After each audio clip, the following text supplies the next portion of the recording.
think is definitely going to be the case there. But let's bring on up our guest here, Gordon Dutch, who's been hanging out very quietly. Gordon, how are you doing? I'm very well, thanks, Gary and Steph. Lovely to be invited on. Just about recovered from ISE.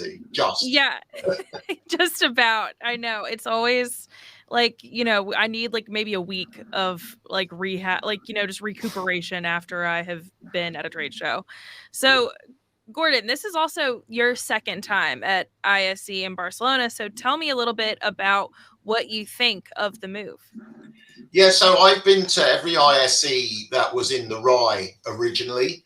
And then obviously I covered the ISE 2020 for you guys in London when you couldn't get there. So It was very interesting for me to see the difference between last year at the FIRA and this year. For sure, I think there were a lot of companies last year that was still considering whether or not they wanted to come back in.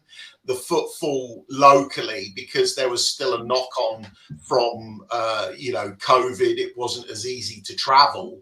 Whereas this year, I felt the FIRA and Barcelona really came into its own. Yes. I have to say, traveling in Europe, especially to Schiphol Airport, which is the main airport for the RAI and Amsterdam, has become a nightmare now. So actually, without them knowing, they probably saved an hour or two. I have many friends, and I'm sure Gary's the same, and you are, that have been stranded at Schiphol and missed flights. The other thing, just purely from a personal point of view, that the weather in Barcelona was far nicer than it is in winter in Amsterdam. Yes. Yeah, I mean, given a choice of attending a trade show in Chicago in the winter or Los Angeles, I think, which one would you pick? But no, go on. No. I was just agreeing with you. You're very correct. The weather was a lot more temperate, which is like just a lot easier to get from place to place when like the wind is not picking you up off the street and carrying you away. Exactly. Well, Gordon, I'd have to ask, like, if you had to nail two trends that you noticed at the show, what would they be?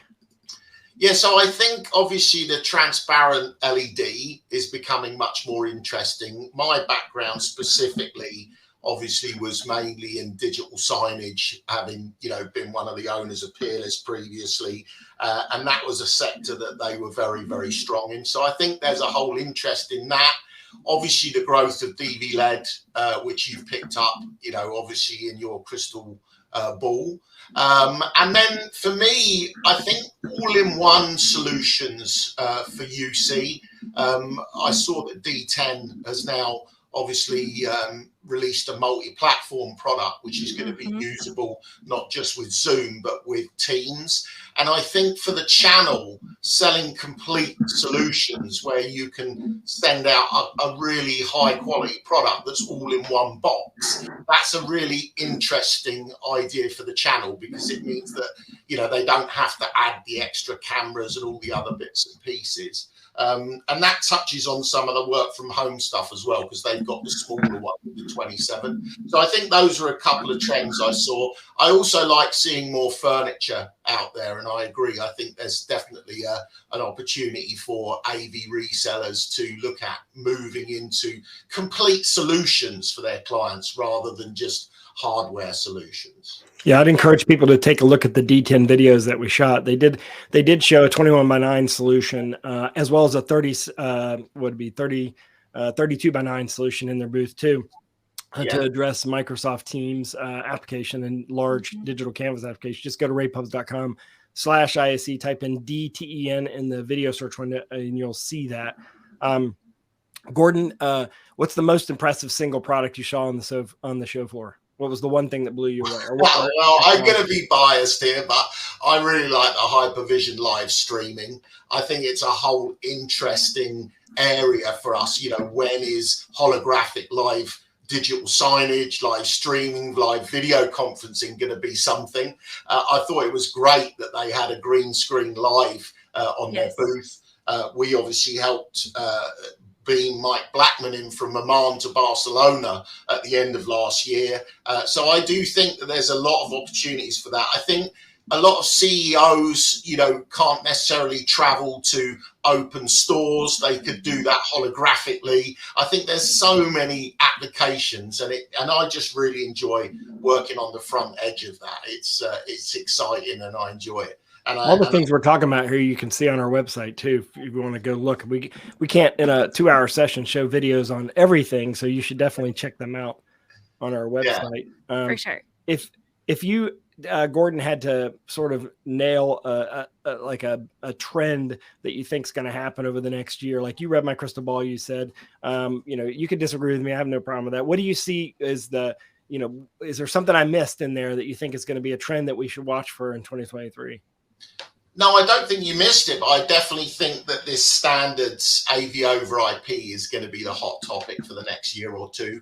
I know that you already picked up on that company, Plexus AV, as a very interesting product. Mark Coxon actually did a great blog, which is on your site, about the way that's moving. I think that would be the one I would keep an eye on for the next 6 months to a year. I just think the ability to have a standard, have something that interconnects everybody's, whether it's compressed, uncompressed, all the different connections. I do think that universal approach is going to pay dividends for the industry as well, not just for Plexus. I think it's an exciting topic that will see a lot more conversation around that. Yeah, this company Plexus, you can check them out at plexusav.com, plexusav.com. What's different about them is that they're using IPMX, and what's interesting about their concept is that in addition to doing AV over IP, it also does H.224, 220, or H.264 and 265 streaming as well, which means that you have an all-in-one product that not only does facility-wide, but also does online streaming simultaneously, which I think is interesting, which you picked up on, Gordon. Well, look, thanks for joining us. Thanks for popping in here, and thanks for giving us your opinion on things, because everybody listens to you over there in Europe. But I guess I'd have one last question. I'll ask you the same question I asked Bob Snyder just a minute ago. How's the economy doing in the UK? It's not easy. The cost of living crisis has definitely hit. I think you're going to have to work harder for your dollar or your pounds over here. But generally in Europe, it's fairly buoyant.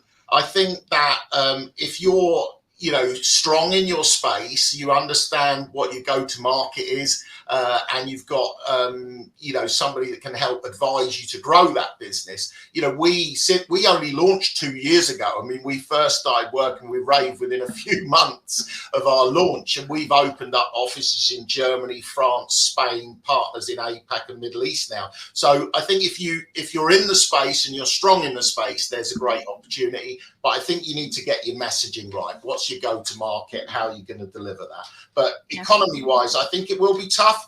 But there's definitely, if you look at your crystal ball, I do agree with you. I don't often disagree.